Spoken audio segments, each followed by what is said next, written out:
matin avec le 227. Quel repos céleste! On va se lever à nouveau pour chanter au Seigneur. Je perds un petit peu la voix ce matin, à force de parler toute la fin de semaine, donc il faut m'aider, essayer de chanter au plus fort. Si je ne m'entends pas ma voix, c'est que vous chantez assez fort, c'est correct. 227.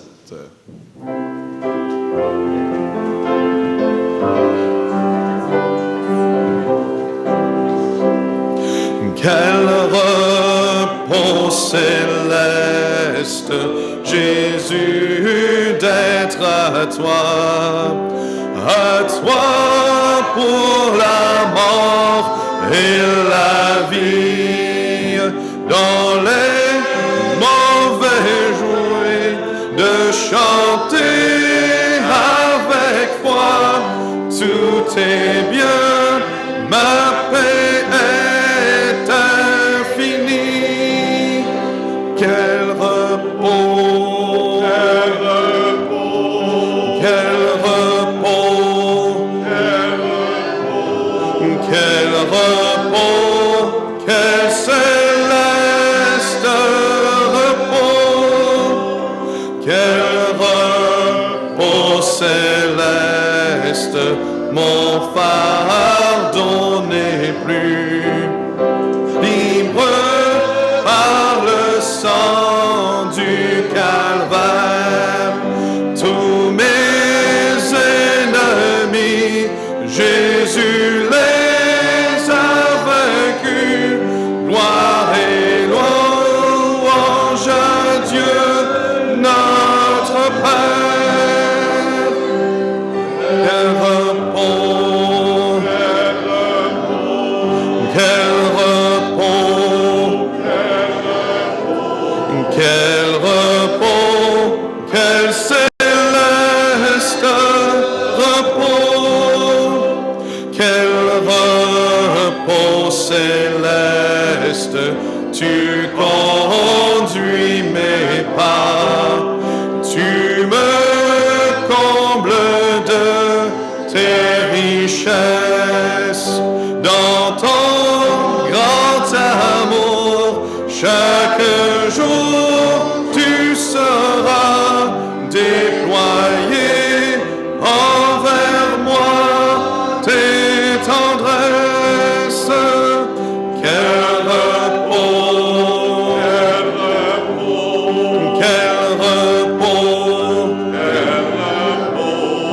quel repos, quel céleste repos, quel repos céleste, quand enfin Seigneur, auprès de toi j'aurai ma place, après les travaux, les combats, la douleur, à jamais je pourrai voir ta face.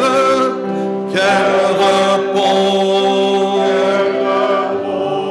quel repos, quel repos, quel céleste repos. Amen. Et pour finir, on va tourner à la page 18. La page 18.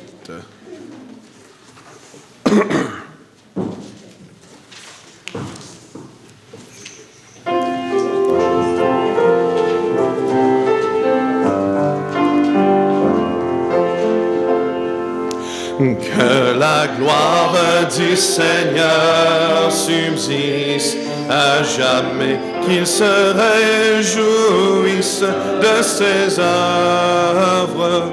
Je chanterai le Seigneur tant que j'existerai, je célébrerai son nom tant que je vivrai.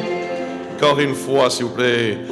Que la gloire du Seigneur subsiste à jamais, qu'il se réjouisse de ses œuvres. Je chanterai le Seigneur j'existerai, je célébrerai ton nom tant que je vivrai. Amen. Vous pouvez vous asseoir.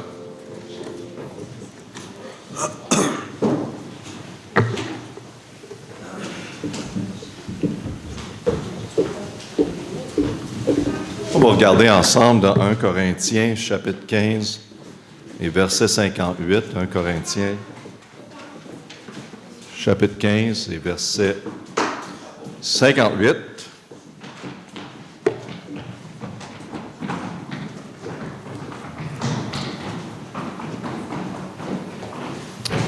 Il y en a qui sont excités d'aller à l'église un matin. Hein? Je ne vous ai pas entendu venir à l'église de cette façon-là. Peut-être dimanche prochain, ça pourrait changer. Le monde courait pour avoir une place. Amen. 1 Corinthiens 15, 58, la parole de Dieu nous dit, « C'est pourquoi, mes frères bien-aimés, soyez fermes, inébranlables, abondants toujours dans l'œuvre du Seigneur, sachant que votre travail n'est pas en vain dans le Seigneur. » Vendredi passé, j'ai reçu un appel d'un jeune homme de Microsoft. Je savais bien sûr que c'était un scam. Il me dit, avec un accent du territoire de l'Inde, « Je suis Joe, de Microsoft. On a été averti que vous avez un problème avec votre ordi. Vous avez un verrou qui est très sérieux. Et on a besoin de le réparer. » Donc, j'ai répondu, « Ah oui? Boy, c'est grave, ça! » Et j'ai dit, « Quel de mes ordinateurs? » Parce qu'en réalité, j'en ai pas. Moi, j'ai juste des laptops, des portables. Ah, il dit, « C'est ton ordinateur majeur. » J'ai dit, « Ben, j'en ai pas, mon ami, d'ordinateur. » Donc, je lui ai dit, « Écoute-moi, je sais où tu es situé, je connais la situation et tu veux avoir de l'argent. C'est un scam complet. » Il dit, « Comment tu sais ces choses? » J'ai dit, « C'est pas la première fois. On a beaucoup d'appels qui sont pareils. On sait qu'est-ce que vous voulez. Donc, ton travail, c'est de profiter des autres, abuser des autres. » J'ai donné une liste. C'est malhonnête, c'est corrompu. Et tu as besoin de trouver une job honnête dans la vie. Même si ce n'est pas aussi payant, tu as besoin d'être honnête. Et j'ai dit, tu dois t'en sortir le plus vite possible. Là, il me met sur la ligne quelqu'un d'autre. Il dit, je te donne à mon superviseur. Puis son superviseur, j'ai dit, garde, qu'est-ce que tu fais? J'ai dit, vous êtes corrompu, vous êtes en train de dire des mensonges à du monde honnête qui essaie de vivre. Mais il dit, on a besoin de l'argent. J'ai dit, OK, je comprends que tu as besoin de l'argent, mais il y a des façons de le faire, de façon très honnête. Et j'ai dit, je peux t'aider à commencer quelque chose qui est honnête. Je commence à lui dire. Puis le plus que j'ai dit, donne-moi ton numéro de téléphone. À ce point-là, il a raccroché. Peu importe où vous êtes dans la vie, riche ou pauvre, si votre désir de la vie, c'est le Dieu de l'argent, vous vivez cette vie pour l'accumulation des biens de l'argent que vous pensez va vous donner cette liberté-là que vous retrouvez, va éventuellement vous contrôler et contrôler votre vie. À le point que vous allez tout faire pour en avoir plus, même si ça veut dire de manipuler, de mentir, d'abuser, peu importe si on ruine la vie des autres, de la famille et des enfants, peu importe. Je veux juste avoir plus de cet argent, de ces biens. Ce choix de vie représente une vie en vain. Au contraire de ce que la Bible nous dit en 1 Corinthiens 15, 58. Une perte de vie, de temps, garantit l'éternité à l'enfer, à moins de venir à la repentance. Le trafic des enfants, des jeunes adultes, pour raisons sexuelles, drogues, les scams qui sont rendus partout, sont motivés par un seul facteur. Un seul. Motivés par l'amour de l'argent. Par l'amour de l'argent. C'est pour ça 1 Timothée 6,10 nous dit « Car l'amour de l'argent est la racine de tous les maux. » Ça ne dit pas que l'argent, le monde dit « Ah, l'argent ». Non, non, l'amour de l'argent est la racine de tous les maux. Car l'homme n'est jamais satisfait, il n'a jamais assez. La Bible dit dans Proverbe 27, 20, « Les sépulcres et les gouffres ne sont jamais rassasiés. De même, les yeux de l'homme sont insatiables. » C'est pour cette raison que la Bible avertit les chrétiens dans 1 Timothée 6, 6. « Or, c'est un grand gain que la piété avec le contentement d'esprit. Car nous n'avons rien apporté dans ce monde, et il est évident que nous n'en pouvons rien emporter. » C'est comme on mérite. On pense qu'on mérite d'avoir plus. On regarde là, on regarde ici, puis on pense qu'on mérite plus. Verset 8. « Ainsi pourvu que nous ayons la nourriture et les vêtements, cela ne suffira. Mais ceux qui veulent devenir riches, verset 9, tombent dans la tentation et le piège et dans beaucoup de désirs insensés et pernicieux qui plongent les hommes dans la ruine et la perdition. » Ça le dit bien dans la parole de Dieu, c'est très clair. Si notre Dieu, c'est l'argent et c'est pour la raison de notre vie, voici qu'est-ce qui va arriver, c'est écrit, il n'y a pas des exceptions. Verset 10, « Car l'amour de l'argent est la racine de tous les maux. Et quelques-uns en été possédés, se sont détournés de la foi et se sont jetés eux-mêmes dans les plus grandes douleurs, tout au nom du Dieu de l'argent. » La parole de Dieu est très puissante. Elle atteint la cible à la perfection. Mes amis, tombez pas dans ce piège de vivre pour le Dieu de l'argent. Au lieu, cherchez, comme la Bible dit, la piété et le contentement, car c'est Dieu qui pourvoit pour tous nos besoins dans la vie. Dieu nous avertit. Il y en a qui utilisent l'image de la piété comme source de gain. Ils vont tout faire, les hommes, quand je dis les hommes, femmes, pour le gain. C'est tellement dans l'homme, il est tellement corrompu à part de Jésus-Christ et la connaissance de la parole de Dieu. Il va même utiliser Dieu et la piété et l'apparence de la piété pour aller chercher le gain des autres, profiter des autres. Hein? Verset 5 de 1 Timothée. « Et les vaines discussions de gens qui ont esprit corrompu, qui sont privés de la vérité et qui gardent la piété comme une source de gain. Sépare-toi de ces gens-là. » La Bible dit de se séparer de ceux, les personnes qui semblent être pieux, religieux, position d'autorité, quoi que ce soit, même dans un milieu d'église, avec un désir, le désir de gain en utilisant leur position et leur image de piété.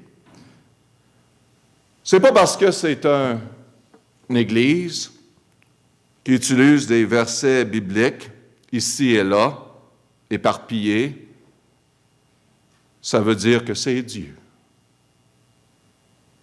Vérifiez l'esprit, n'est-ce pas? Pour s'assurer que c'est vraiment la parole de Dieu et que ça s'enligne avec la parole de Dieu.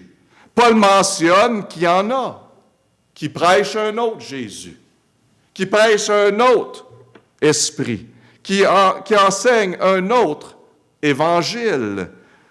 Et il continue par la suite et il dit dans 2 Corinthiens 11, 13, « Car de tels hommes sont des faux apôtres.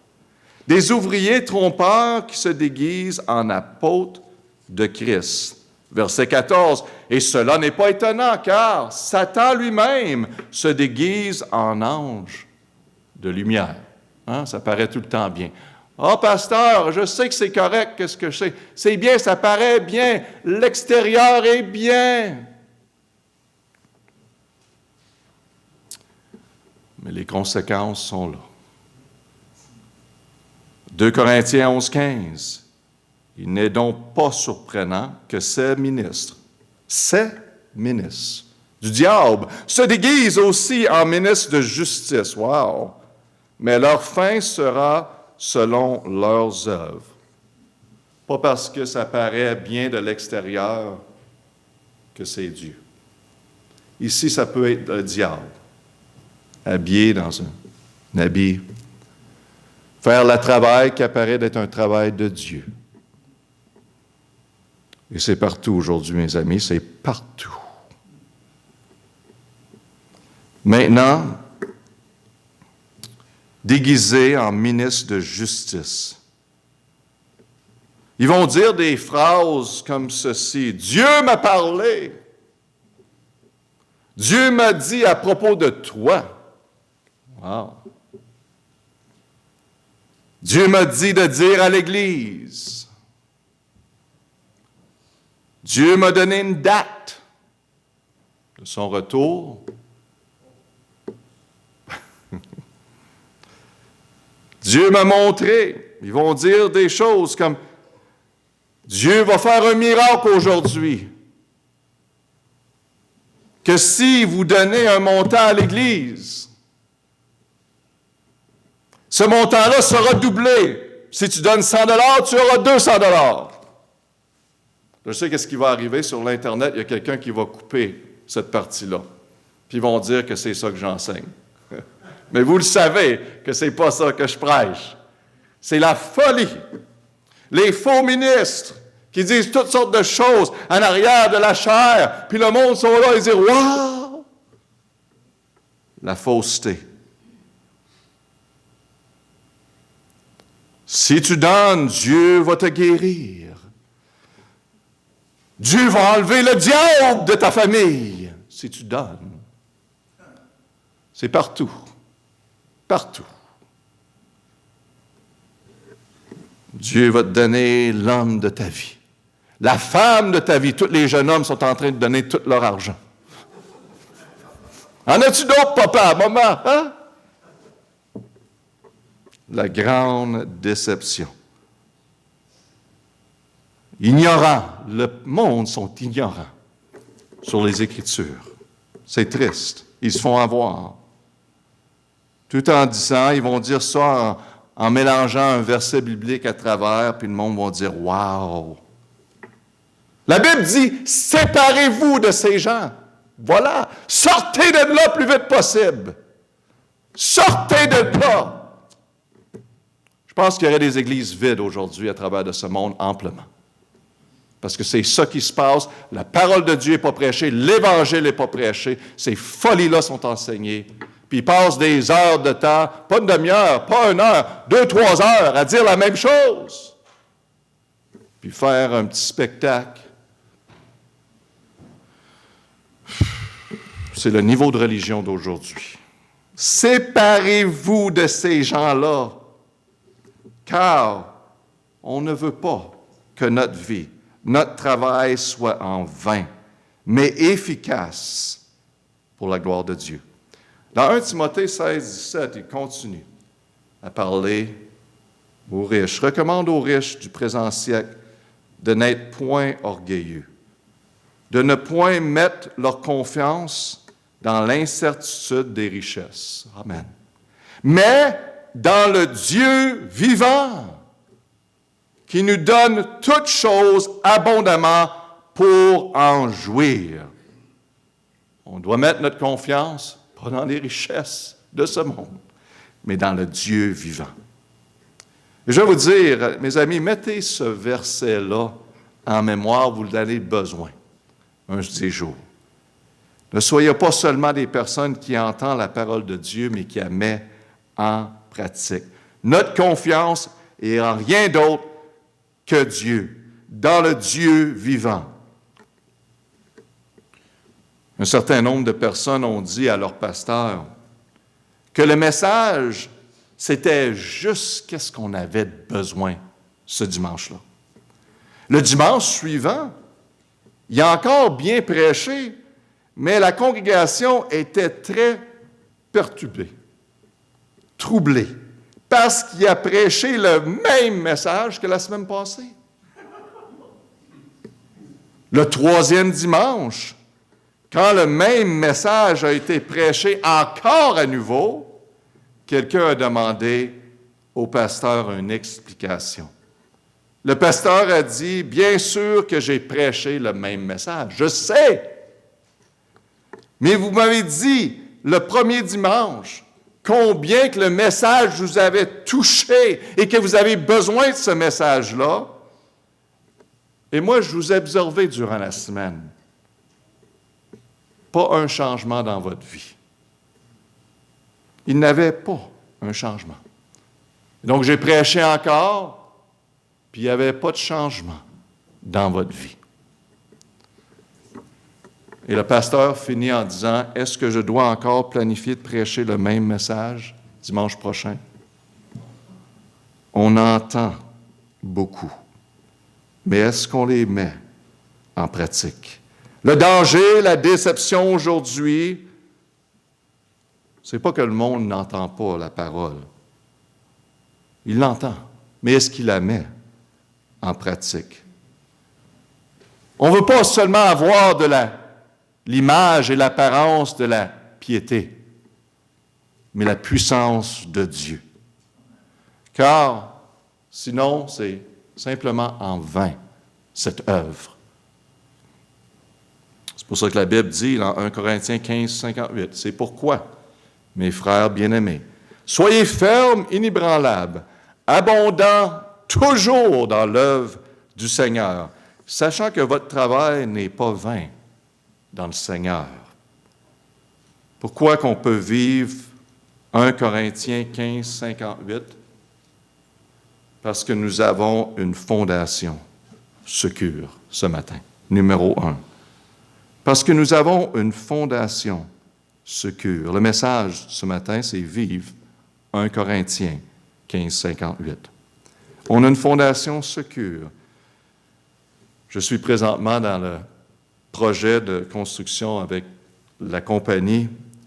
Et avant qu'on puisse commencer, on doit faire beaucoup de travail pour la préparation de la fondation. Il y a des études par-dessus des études qui sont en train de faire, de géothermique et aussi les tests de sol. Je pense qu'il y aura plus d'argent pour la préparation qu'il va l'avoir sur la bâtisse. Il y a beaucoup de préparation, beaucoup de roches à mettre pour la fondation. C'est pour dire qu'il y a beaucoup de temps et d'investissement mis pour la préparation, pour s'assurer que la fondation soit solide et secure. Afin de bien bâtir sur cette fondation, et par la grâce de Dieu, à cette Église, on va continuer d'investir notre temps, de prêcher, d'enseigner, d'aider, afin que les personnes, les familles qui viennent ici comprennent que la seule fondation qu'on peut bâtir notre vie dessus, c'est Jésus-Christ. Et c'est pour cette raison que nous encourageons fortement de se repentir et se voir Jésus-Christ et de bien bâtir notre vie pour la gloire de Dieu et non bâtir en vain. Paul le dit bien dans notre texte de 1 Corinthiens 15, 1. Il dit, « Je vous rappelle, frères, l'évangile que je vous ai annoncé et que je vous avais reçu, dans lequel vous préservez et par lequel vous êtes sauvés, si vous le gardez tel quel je vous l'ai annoncé. Autrement, vous auriez cru en vain. » Verset 3, il dit, « Or, je vous ai enseigné avant toute chose ce que j'avais aussi reçu, que Christ est mort pour nos péchés, selon les Écritures, et qui a été enseveli, qui est ressuscité le troisième jour, selon les Écritures, Et il a été vu parmi les 12. Céphas l'a vu, les 12. Et 50 autres personnes ont vu Jésus-Christ après sa résurrection. La Bible nous dit bien clair dans 1 Corinthiens 3, 11, car personne ne peut poser d'autre fondement que celui qui a été posé, lequel est Jésus-Christ. Jésus-Christ est la seule fondation de laquelle on peut bâtir notre vie.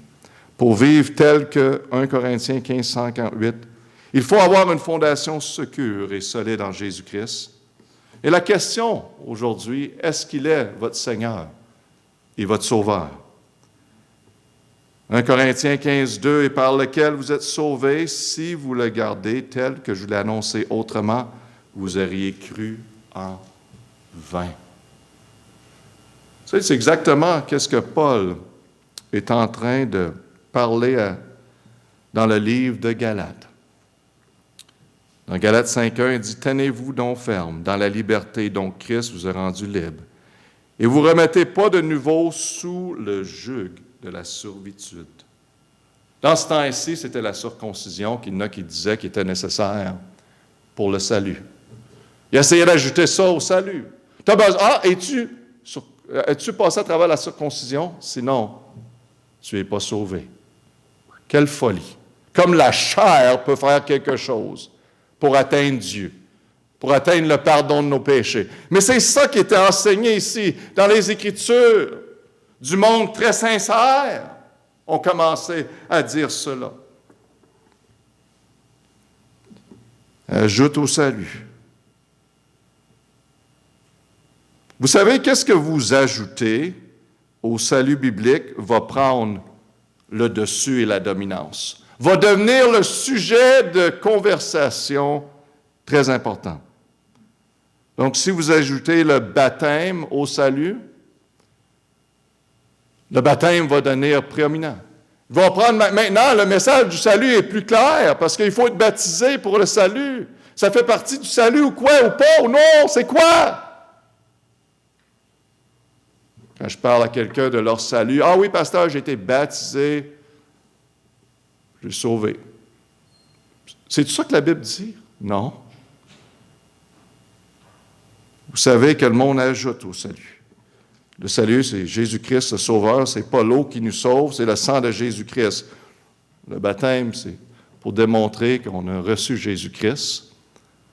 C'est une illustration de ce qui est déjà arrivé dans leur vie. C'est très important comme chrétien. C'est public.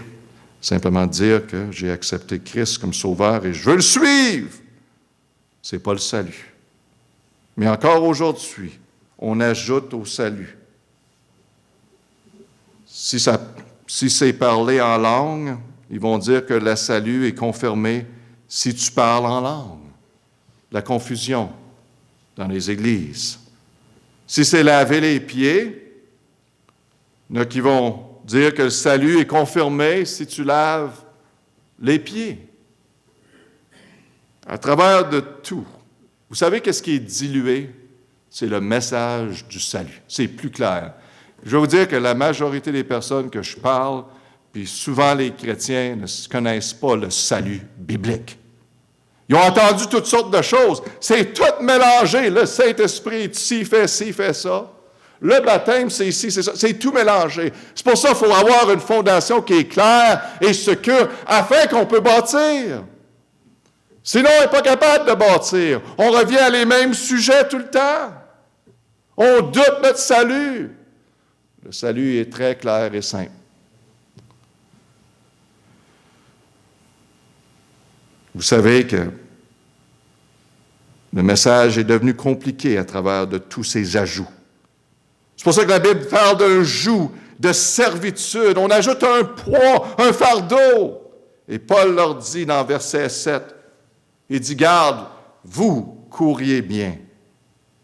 Qui vous a arrêté? Ça allait bien. Vous avez bien commencé. Vous avez été bien enseigné. Qu'est-ce qui est arrivé? À qui vous avez écouté? Que vous n'obéissez plus à la vérité. » 2 Corinthiens 11.3. « Mais je crains que, comme le serpent séduisit Ève par sa ruse, vos pensées ne se corrompent aussi en se détournant de la simplicité qui est en Christ. Et voilà, l'adversaire se met dans le milieu de ça.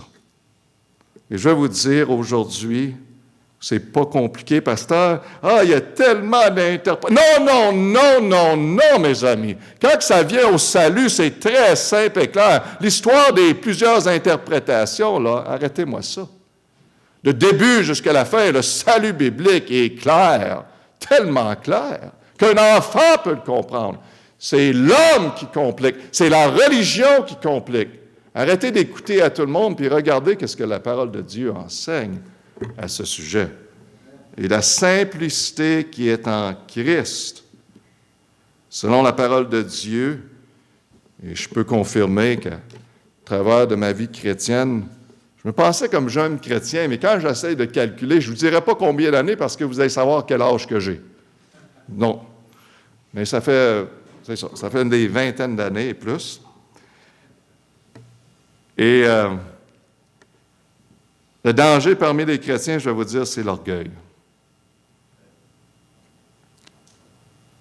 Aimer démontrer que je suis plus avancé spirituel par mes connaissances bibliques. Personne ne va me dire autrement. J'ai la vérité, Dieu me l'a montré. Vous savez qu'on peut être sincère, on peut tout tomber dans ça. On peut être sincère et en même temps sincèrement dans l'erreur. On peut être sincère, mais sincèrement dans l'erreur. Faites attention de vous détourner de la simplicité qui est en Christ. Soyez ouverts à voir dans les Écritures qu'est-ce que la Bible enseigne à ce sujet. Vous êtes jeunes ici? Sauvez-vous du trouble à travers de votre vie. Dites que moi, je vais le faire si la Bible l'enseigne. Je vais le suivre si Dieu le dit.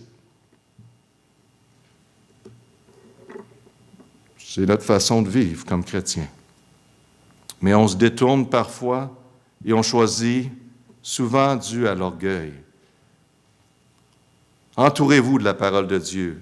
Entourez-vous de ceux qui enseignent la parole de Dieu, qui prêchent l'Évangile tel que vous avez entendu au début.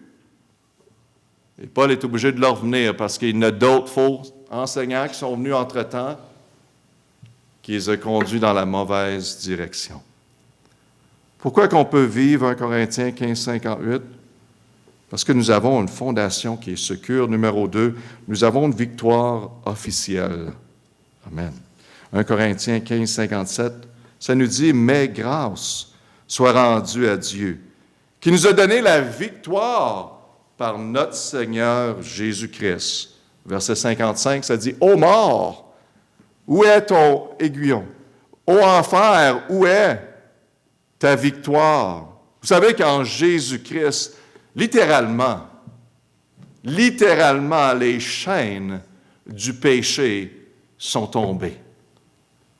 Nous sommes maintenant libres de la dette, de la condamnation du péché. Donc, gloire à Dieu. Allez maintenant. Vous êtes libres. Allez maintenant, les uns les autres. Pardonnez-vous. Vous pouvez y aller maintenant. Vous êtes libres.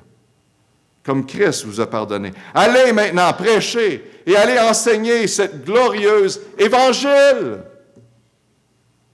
C'est à nous tous. C'est notre responsabilité. C'est un privilège. Allez faire qu'est-ce que Dieu vous appelle de faire. Vous êtes libres. Puis on vit encore assis emprisonnés.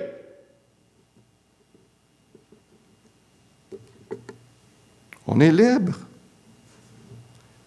Allez utiliser vos dons dans l'œuvre de votre Seigneur. Allez servir votre Dieu dans votre foyer, au travail, dans votre église. Allez, vous êtes libre. Vous êtes libre. Honnêtement, si on comprenait qu'est-ce que c'est d'être complètement pardonné et la condamnation du péché n'est plus sur nous, Littéralement, si on pourrait le voir aujourd'hui, on commencerait tout à courir. Faites pas ça, là, mais je pense qu'on sortirait de l'Église et on courrait autour. Amen. Le monde penserait qu'on est à moitié fou, mais c'est correct. Mais c'est ça, on est libre. C'est plaisant de se lever le matin, puis je suis libre. Peu importe ce qui arrive aujourd'hui, là, mes péchés sont pardonnés. Christ est dans ma vie. Toutes les autres choses sont vraiment secondaires. Mais à travers de tout ça, on est plus inquiète à propos de toutes les petites choses autour de nous. C'est merveilleux. Napoléon a dit, notre ami Napoléon, wow, les batailles ne sont pas gagnées par les hommes, mais par un homme. Wow, beaucoup de sagesse. Il avait raison de plusieurs façons, bien sûr. Les victoires sont remportées pas par les chrétiens, mais par Jésus-Christ. C'est notre privilège et notre joie de partager sa victoire. Comme le petit garçon qui est en train de crier durant une game de football, hein? Soccer, qu'il faut dire ici maintenant. Allez-y! Hey, on a gagné! Oui, on a gagné! T'sais, il ne fait pas vraiment partie de l'équipe. Mais comme nous, amen, on est là sur le côté et on est en train de dire on a gagné. On reconnaît que nous sommes victorieux. Bien qu'il n'était pas membre de l'équipe. Nous pouvons aussi vivre dans la joie et le triomphe. Et nous pouvons crier de tout cœur. Nous avons gagné, dû à la victoire qui a été accomplie par notre Seigneur et Sauveur Jésus-Christ il y a 2000 ans. Chrétiens, vous êtes libres. Pasteur, j'ai des choses. Je sais que vous avez des choses. Je sais que vous avez des défis. Mais n'oubliez pas que vous êtes libres. Vous êtes pardonnés. Des enfants de Dieu. Votre Père est là pour vous aider, conduire, diriger, pourvoir. Regardez à lui.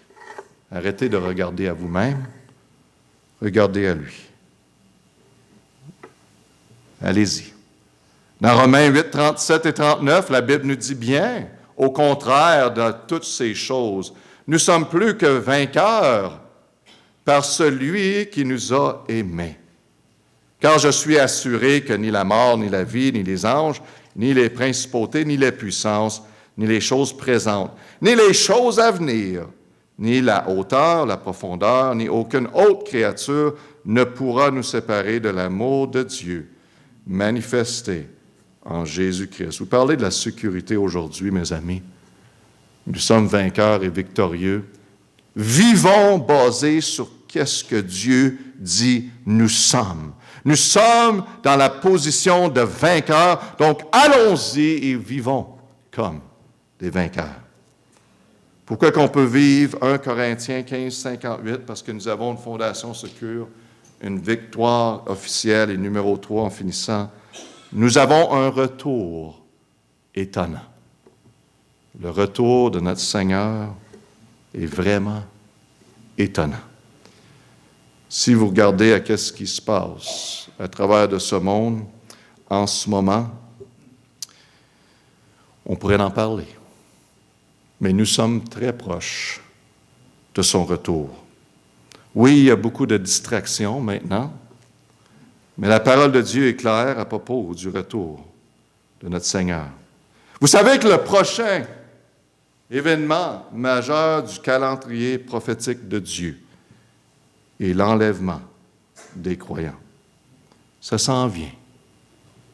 Ça s'en vient et ça s'en vient. Décrit dans notre texte, voici, je vous dis un mystère. Et quand on dit un mystère, ce n'est pas quelque chose qui est mystérieux. C'est juste quelque chose qui n'est pas encore arrivé. Nous ne mourrons pas tous, mais nous serons tous changés. À un moment, un clin d'œil à la dernière trompette, car la trompette sonnera. Et les morts ressusciteront incorruptibles, nous serons changés. Car il faut que ce corps corruptible soit revêtu de l'incorruptibilité et que ce corps mortel soit revêtu de l'immortalité. Or, quand ce corps corruptible aura été revêtu d'incorruptibilité et que ce corps mortel a été revêtu de mortalité, alors cette parole de l'Écriture sera accomplie, la mort est engloutie en victoire. Comme chrétien, voilà. Voilà la victoire au-dessus de la mort. Et on en parle ici dans 1 Thessaloniciens plus en détail. Ça va venir avec un clin d'œil que le Seigneur va revenir. Un clin d'œil, mes amis, c'est très rapide. Ça va arriver très vite. Il va revenir. Et il reste à nous d'être prêts pour ce moment.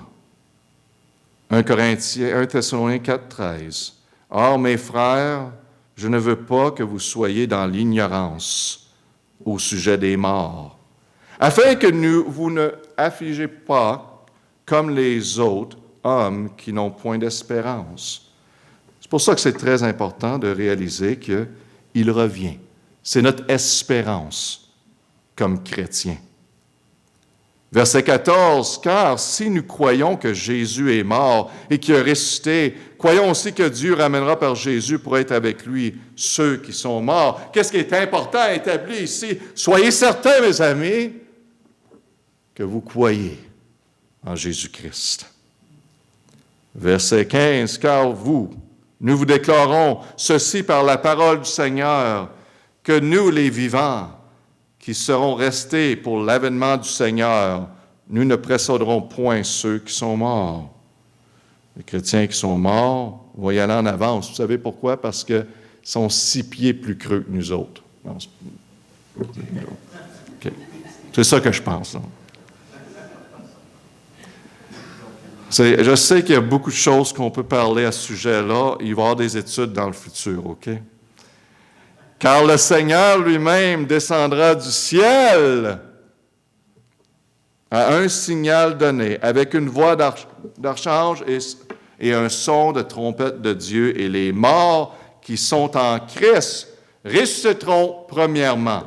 Ensuite, nous les vivants, qui serons restés, nous serons enlevés avec eux sur des nuées à la rencontre du Seigneur dans les airs, et ainsi nous serons toujours avec le Seigneur. Verset 18, c'est là que je veux arriver, qui va aller avec ce message. « C'est pourquoi consolez-vous les uns les autres par ces paroles. Mes amis, la vie est très courte et ça s'en vient. Le Seigneur va venir. Préparez-vous. Anticipez ce moment. L'événement est l'espoir et le confort d'un chrétien. C'est qu'est-ce qu'on anticipe, c'est qu'est-ce qu'on attend. Donc, quand quelqu'un n'est pas gentil au travail, bientôt, vous allez être dans la présence de Dieu comme chrétien. Vous êtes capable d'en prendre. Amen. Votre mari, femme, des fois, ne sont pas plaisants. Le Seigneur s'en vient bientôt. C'est correct. Passez à travers, acceptez qu'il y a de l'imperfection dans ce monde. Préparez-vous. Allez. Du plaisir à servir l'Éternel. Cassez-vous pas la tête à propos de choses. Le Seigneur s'en vient bientôt. Quand je dis bientôt, c'est bientôt. Je ne sais pas quand, personne ne sait la date. Mais c'est bientôt. Ouf. Ouf. L'enlèvement est notre grand encouragement et motivation pour servir l'Éternel de tous nos cœurs. Et bien sûr, c'est pour cette raison qu'on doit vivre 1 Corinthiens 15, 58. C'est pourquoi, mes frères bien-aimés, soyez fermes, inébranlables, abondants, toujours dans l'œuvre du Seigneur, sachant que votre travail n'est pas vain dans le Seigneur. S'il y a un travail qu'on ne perd pas notre temps à faire, qui n'est pas vain, c'est l'œuvre de Dieu. Une jeune fille écoutait durant une conversation que sa mère avait avec un ami à propos du retour du Seigneur Jésus-Christ. Après un certain temps, la mère a vu que sa fille était partie. Donc, elle est allée pour trouver sa fille. Et elle l'a trouvée devant la fenêtre en haut dans sa chambre. Et sa maman lui a demandé qu'est-ce qu'elle faisait. Elle a répondu, « Au moment. Je t'ai entendu dire que Jésus pourrait venir aujourd'hui. Donc, je voulais être prêt et le premier à le voir. » Êtes-vous prêts pour le retour de notre Seigneur? Le salut est nécessaire. Il n'y a pas d'autre moyen. Le salut est nécessaire. Êtes-vous secure avec la fondation?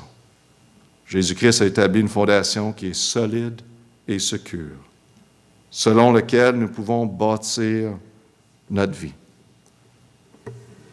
Les chrétiens, vivez. Vivez-vous selon la victoire que nous avons en Christ aujourd'hui? Sinon, mettez les choses en règle et allons-y pour accomplir l'œuvre de Dieu qui est pour chacun de nous.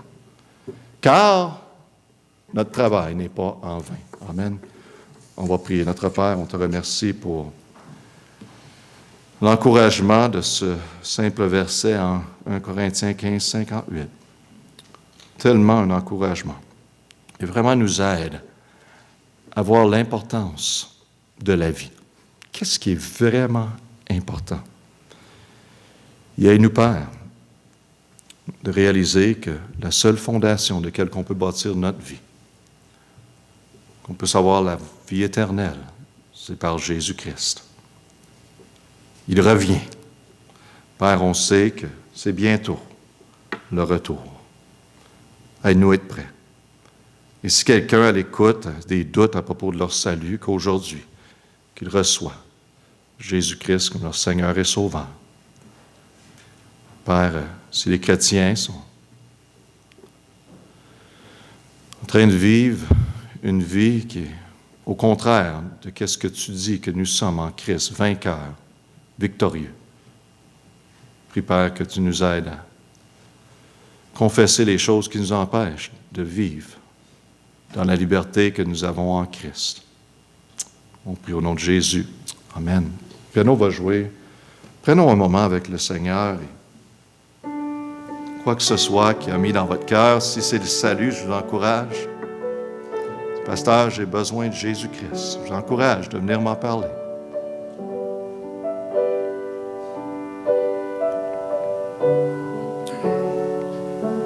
Chrétien, est-ce que vous vivez dans la vie victorieuse?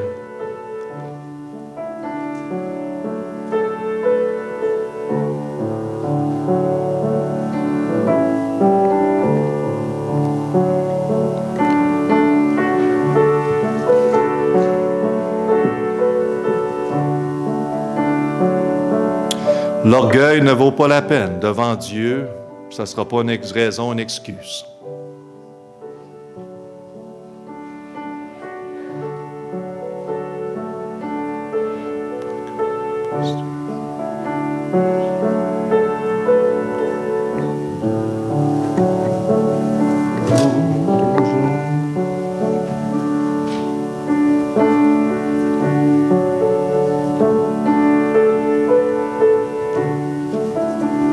On va chanter, si vous voulez, 234. Vincent. Oui, pour toujours. Amen. Verset 1. À mon cœur, j'ai choisi de vivre de Jésus-Christ. À mon cœur, j'ai choisi de suivre Jésus. À mon cœur, j'ai choisi de suivre Jésus-Christ, oui, pour toujours, oui, pour toujours. Verset 3, on chante de tout cœur. Au monde, je dis non, joyeux, je prends ma croix. Au monde, je dis non, j'accepte la croix. Au monde, je dis non, Monsieur le roi de la croix, oui pour toujours, oui pour toujours. Amen. Vivons 1 Corinthiens 15, 58. Allez-y. Amen. Vous attendez pourquoi? Allez-y. Amen.